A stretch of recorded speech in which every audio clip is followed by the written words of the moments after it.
So, దీంట్లో మేము చూసాము 'రమణారెడ్డి' గారు ఒక పాటే పాడేశారు. సో, నిజంగా రియల్ లైఫ్‌లో ఎట్లా జరుగుతదో దాని గురించి ఒక సాంగే పాడేశారు. అంటే నార్త్‌లో ఉంటే అట్లాగా, ఇక్కడుంటే అట్లాగా నిజంగానే చాలా మంది అలానే ఇప్పుడు దాని మీద చాలా పెద్ద వ్యాపారమే జరుగుతుంది. సో, మీ సినిమాలో అది గూడా పెట్టారు. ఏమన్నా దాని గురించి స్పెషల్‌గా ఏమన్నా బయట జరుగుతున్నారు. ఇప్పుడు చాలా మంది స్వామీజీలు చాలా మంది వచ్చారు. అలాంటి ఏమైనా ఎలిమెంట్ ఉంటుందా సార్ 'సీఎం పెళ్ళాంలో' ఏమన్నా? నాకు యాక్చువల్లీ అదర్ సైడ్ మొత్తం నాకు తెలీదు నాకు. I do not know what exactly he has shot అనమాట. ఓకే. నేను చెప్పింది మీకు నా వరకే, నా మీ క్యారెక్టర్ వరకే. అంటే ఓకే. ఓకే. అంతవరకే తెలుసు కానీ, ఆయన తర్వాత షూటింగ్‌లో ఏమేమి ఇంక్లూడ్ చేశారు. బట్ కొన్ని ఇంట్రెస్టింగ్ పాయింట్స్ ఉన్నాయి. హ్మ్. నాకు ఆయన ఓవరాల్‌గా చెప్పారు. మరి అన్ని ఆయన పెట్టారా? లేకపోతే కొంత పెట్టారా ఏమిటో నాకు తెలీదు. బట్ డెఫినెట్‌లీ ఒక ఇంట్రెస్టింగ్ ఫిల్మ్ అవుతుంది. హ్మ్. ఒక ఎంజాయబుల్ ఫిల్మ్ అవుతుంది. ఒక కొత్త మ్యాటర్ ఉందండి. ఓకే. న్యూ మ్యాటర్ ఉంది. హ్మ్. ఇట్స్ నాట్ ఓల్డ్ మ్యాటర్ కాదు. మేబీ 10% కొంచెం ఏదో పాత మ్యాటర్ ఉండొచ్చు కానీ 90% కొత్త మ్యాటరే ఉంది సినిమా. అంటే మీరు ఇన్ని ఇయర్స్ నుంచి ఇన్ని మూవీస్ చేశారు కదా సార్! దీనిలో మీ క్యారెక్టర్ అంటే డిఫరెంట్ అంటే నేను చూసినంత వరకు మీరు చాలా క్యారెక్టర్స్ చేసుకుంటూ వచ్చారు. సో, బిఫోర్‌కి ఈ క్యారెక్టర్‌కి ఒక వేరియేషన్ ఉంది అంటే ఏం చెప్తారు సార్? ఏం పాత లేదు. చూడండి ఇప్పుడు నేను చాలా పోలీస్ ఆఫీసర్స్ యెస్. చేశాను యెస్. కదా! Yes sir.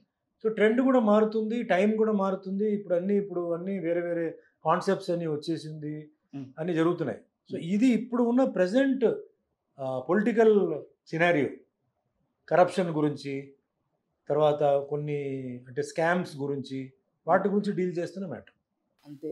సేమ్ దాని గురించి ఎట్ ప్రెజెంట్ అట్ జరుగుతున్న ప్రెజెంట్ ఏం జరుగుతుంది? ఇప్పుడు హ్మ్. పాతకాలం మ్యాటర్ కాదు. ఆ! ఇప్పుడు ఏం జరుగుతుంది పాలిటిక్స్‌లో? ఇప్పుడేం జరుగుతుంది సమాజంలో? ఇప్పుడేం జరుగుతుంది కరప్షన్ విషయంలో? హ్మ్. వాటి గురించి అంటే డిస్కస్ చేస్తున్న మ్యాటర్. ఓకే. పోలీస్ వాళ్ళు ఇప్పుడు ఎలా డీల్ చేస్తున్నారు. అప్పట్లో సైబర్ క్రైమ్స్ లేదు. అవును సార్. సైబర్ క్రైమ్స్ ఉన్నాయి. సో, వాటిల గురించి అట్లా ఆన్ ట్రెండ్ ఇప్పుడు ట్రెండ్‌లో ఏం జరుగుతుందో దాని గురించి ఉంది. ఎట్ ప్రెజెంట్ సిట్యుయేషన్స్ మీదే మన మూవీ ఉంది. అనేది త్రూ హ్మ్. ఔట్ ఉంటుంది. సో, త్రూ ఔట్ మీ క్యారెక్టర్ ఉంటుందా సార్? లేదు అంటే ఎలా? తెలీదు నాకు. ఎందుకంటే హ్మ్. అది స్టోరీ ఇప్పుడు ఆయన ఎట్లా మార్చి, ఎట్లా ఆయన ఫస్ట్ హాఫా, సెకండ్ హాఫా లేకపోతే త్రూ ఔట్‌గా తీసుకొస్తారో తెలీదు నాకు. రమణారెడ్డి గారు దానిలో సంథింగ్ ఏదో మ్యాజిక్ అయితే చేశారు. చేస్తారు. సో, డెఫినిట్‌గా చేస్తారు. ఆయన చూస్తాం సెన్స్ ఆఫ్ హ్యూమర్ మామూలుగా ఉండదు. అవునవును. సో, మొత్తానికి ఒక మ్యాజిక్ అయితే మీ 'సీఎం పెళ్ళాం' మూవీలో ఉందంట. ఉందండి. డెఫినెట్‌లీ ఉంది. It's nice film. ఆహ్, అవార్డ్ కూడా రావాలి నా లెక్క ప్రకారం. హ్మ్. అది కూడా ఒక మంచి విషయం ఆయన ఆడియన్స్‌కి చెప్పారు. పొలిటికల్ ఆడియన్స్‌కి చెప్పాడు. హ్మ్. దానివల్ల ఏం తప్పేం కాదు. ఒక సీఎం గాని, ఒక ఎమ్మెల్యే గాని, ఒక ఎంపీ గాని వాళ్ళ వైఫ్ ఇంట్లో ఊరికే కూర్చోకుండా ఒక 1 hour in the day time, 1 hour in the evening ప్రజలతో ఇంటరాక్షన్ చేస్తే ఒక దర్బార్‌లాగా మ్యాటర్స్ తొందరగా క్లియర్ అవుతాయి. సీఎంకి రీచ్ ఏదైతే అవ్వలేదో అవి వెళ్తాయి. ఫ్రాంక్‌గా వచ్చి వాళ్ళతో మాట్లాడతారు. తెలుస్తాయి మ్యాటర్. హ్మ్. సీఎం మీద కంప్లెయింట్స్ ఎక్కువ ఉండదు. హ్మ్. ఈవెన్ మినిస్టర్ మీద ఉండదు. ఎమ్మెల్యే మీద ఉండదు. ఎందుకంటే అక్కడ చుట్టూ ఉంటున్న గ్రూప్స్ అందరూ ఏంటంటే చాలా విషయాలు చెప్తారు. కొన్ని విషయాలు చెప్పరు. కొన్ని విషయాలు అలాగే పెండింగ్ ఉంటాయి. హ్మ్. అది లాస్ట్‌లో తెలుస్తుంది సీఎంకి. అప్పటికి బ్యాడ్ నేమ్ వస్తుంది. హ్మ్. చాలా స్లోగా ఉంది ఈ గవర్నమెంట్. ఆ ఫైల్ మూవ్ అవ్వట్లేదు. వెయిట్ చేస్తున్నారు, తిప్పిస్తున్నారు. ఇయన్నీ పోతాయి. ఈ బ్యాడ్ నేమ్ పోతాయి. సో, మూవీ గురించి అంతా మనం ఫస్ట్ నుంచి చూస్తూనే ఉన్నాము. అంతా చెప్పారు. సో, ఇప్పుడు నేను అడిగే క్వెషన్స్ అన్నీ చాలా రోజుల నుంచి ఉన్న క్వెషన్స్. కొన్ని మిమ్మల్ని అడుగుదాం అనుకుంటున్నాను. అండ్ మీ గురించి మీ కో యాక్టర్స్ చెప్పింది కూడా. సో, మెయిన్ మైథలాజికల్ మూవీస్ అంటే ఐడియల్‌గా కనిపించేది ఎవరు అంటే సుమన్ గారు.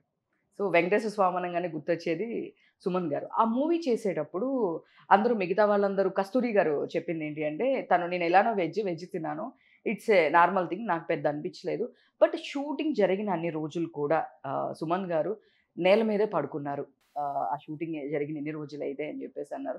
అసలకి మీరు ఎలా ఫీల్ అవుతా ఉంటారు? ఒక ఐడియాలజీ అనంగానే మీరే గుర్తొస్తారు. ఆ మైథాలజీలో దేవుడు క్యారెక్టరు అనంగానే ఫస్ట్ గుర్తొచ్చేది ఎవరంటే సుమన్ గారు. మీకది పడడం అనేది బ్రాండ్ పడడం అనేది గుడ్‌గానే ఎళ్ళిందా? లేదు అంటే ఎక్కడైనా ఒక స్టేజ్‌లో వచ్చేపాటికి ఏదైనా మీకు దాని వలన ఏమన్నా డ్రాబ్యాక్ ఏమన్నా వచ్చిందా సార్ అసలెట్లో? ఏం లేదు. నాకు ఫ్రమ్ ద బిగినింగ్ అదొక నాకు ప్లస్ పాయింటే వచ్చింది.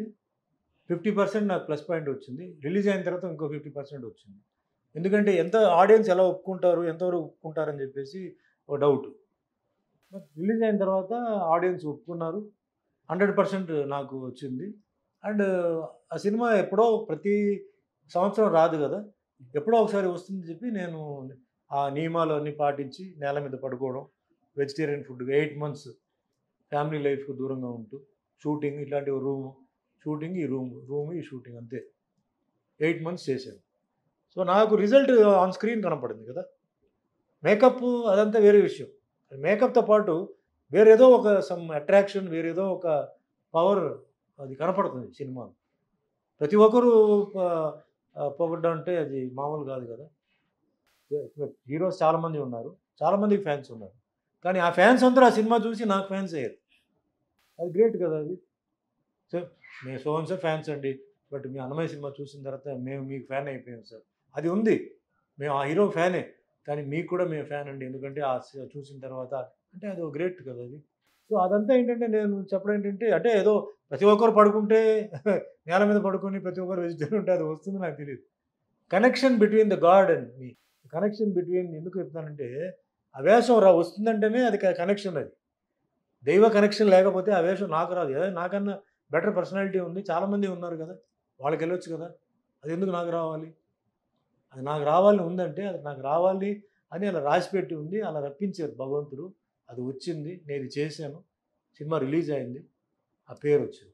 సో, ఆ క్యారెక్టర్ చేసిన తర్వాత అంటే 8 మంత్స్ మీరు చెప్పారు కదా! త్రూఅవుట్ క్యారెక్టర్ చేసిన తర్వాత మీలో వచ్చిన చేంజెస్ అంటే ఏం చెప్తారు? అంటే డివోషనల్‌గా అప్పటి వరకు ఉన్న వేరు, అంటే అప్పటినుంచి ఆ తర్వాత మీలో వచ్చిన చేంజెస్ కానీ ఏమున్నాయి సార్? అంటే డివోషనల్‌గా మీరు నమ్మడం గాని ఇట్లా ఇంతకుముందు నమ్మేవాళ్ళా? లేదంటే ఆ సినిమా తర్వాత నుంచి డెఫినిట్‌గా మీకు ఏదో ఒక మెమరీ గాని, లేదు అంటే నాకు ఇలా జరిగింది లైఫ్‌లో అనేది ఏదైనా ఒక బెస్ట్ అనేది అంటే ఏం చెప్తారు? చిన్నప్పుడు అంటే అందరూ గుడికెళ్ళారు. నేను కూడా గుడికెళ్ళాను. అందరూ పూజ చేశారు. నేను కూడా పూజ చేశాను. బట్ తర్వాత కొంచెంగా నాకు బిలీఫ్ వచ్చింది. భగవంతుడి మీద బిలీఫ్ రావడం, అవి ఇవి రావడం అని వచ్చింది. అన్నమయ్య సినిమా చేసిన తర్వాత ఒక పెద్ద పరీక్ష అది. రామారావు గారు వీళ్ళందరూ చేసిన తర్వాత మనం చేస్తే ఏంటనేది. సినిమా రిలీజ్ అయిన తర్వాత president of India Shankar Dayal Sharma గారు ఆ సినిమా చూడడం, నన్ను పిలవడం, మేము ఢిల్లీలో చూడడం ఆయనతో పాటు. అదొక పెద్ద ఇదయింది.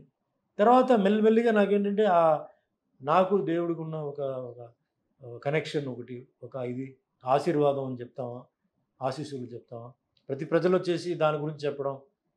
Irrespective of community or caste, irrespective of money or poor, వాళ్ళు నా దగ్గరికి రావడం. సో, డెఫినెట్‌లీ దాంట్లో ఒక పవర్ ఉంది. ఆ పవర్‌తోనే నేను అది చేశాను. ఆ పవర్‌తోనే ఉన్నాను. అండ్ ఇప్పుడు ఇంకా ఏంటంటే మెచ్యూరిటీ వచ్చి నేను ఇంకా ఏదైనా సీ దేవుడు అనేది వేరే వేరే ఉన్నాయండి. వెంకటేశ్వర స్వామి, కృష్ణుడు, రాముడు అవి ఉన్నాయి. వేరే కథలున్నాయి. బట్ దీనికన్నా పవర్‌ఫుల్ ఇంకోటుంది. వీళ్ళని క్రియేట్ చేసింది ఇంకో పవర్ ఉంది. అది ఎవడికి తెలీదు. వీళ్ళందరికీ ఒక కథ ఉంది కదా! హ్మ్. వీళ్ళందరిని సృష్టించింది ఇంకొకరే కదా! హ్మ్. అది మోస్ట్ పవర్‌ఫుల్. వీళ్ళు దే ఆర్ ది నెక్స్ట్. అంటే మనకి అందుబాటులో ఉండేది వీళ్ళే. హ్మ్. వీళ్ళకి ఆ పవర్ అందుబాటులో ఉంటుంది. మనం ఆ పవర్‌కి అందుబాటులో ఉండం. ఆ పవర్ అన్నీ నడిపిస్తుంది, చేయిస్తుంది. అనుకోకుండా విషయాలు జరుగుతున్నాయి. అనుకున్నట్టు కొన్ని జరగదు. అవన్నీ ఆ పవరే. అంటే నేను చెప్పేది అస్ట్రాలజీ అది కాదు. అవన్నీ ఉన్నాయి. అస్ట్రాలజీ మనుషులు రాసింది. దాన్ని తిరగరాసే పవర్ కూడా దానికుంది. చాలామంది ఆశ్చర్యపోతారు. అదేంటి జాతకంలో లేదే ఆడికి? వాడికి ఎట్లా ఇదయింది? అసలు ఈ జాతకంలో లేదే? ఇట్లా ఎళ్ళాడు? అదే పవర్ అనేది. నేను దాన్నే నమ్ముతున్నాను. ఆ పవర్ ఈ ఈ దీంట్లో డిస్ట్రిబ్యూట్ అవుతాయి. హ్మ్. అంటే మన హిందూగా ఉన్నాం కాబట్టి హ్మ్. కృష్ణుడు, రాముడు will take a personal liking to a particular god and we attach to it. Yes. Yes. Because each god has got a story. Each Hmm, god has got yes. an ending. Yes. But the main power is over top. All religions, one God. ఇది నా లెక్క. Yes. Given in different forms. ముస్లిమ్స్‌కి ఏంటంటే వాళ్ళ మెంటాలిటీకి ఏంటంటే వాళ్ళకి ఈ విధంగా ఇచ్చారు భగవంతుడు. మీకు ఈ విధంగా రూపం, ఈ విధంగా ఇలా రూపం ఉండదు. బట్ ఇలా ఉంటుంది. క్రిస్టియన్స్‌కి వచ్చేసి ఈ విధంగా క్రిస్టియానిటీ, చర్చ్, జీసస్ ఈ విధంగా.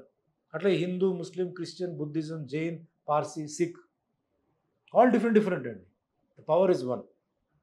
It has to be distributed in many different colors, different ways, different systems. Systems చాలా మందికి సిస్టమ్స్ వేరే వేరే కావాలి కదా! అవును. అట్లా అక్కడి నుంచి అది స్టార్ట్ అవుతుంది. ఆ రిలీజియన్ అనేది. నేను ఓవరాల్‌గా ఆ పవర్‌ని నేను నమ్ముతున్నాను.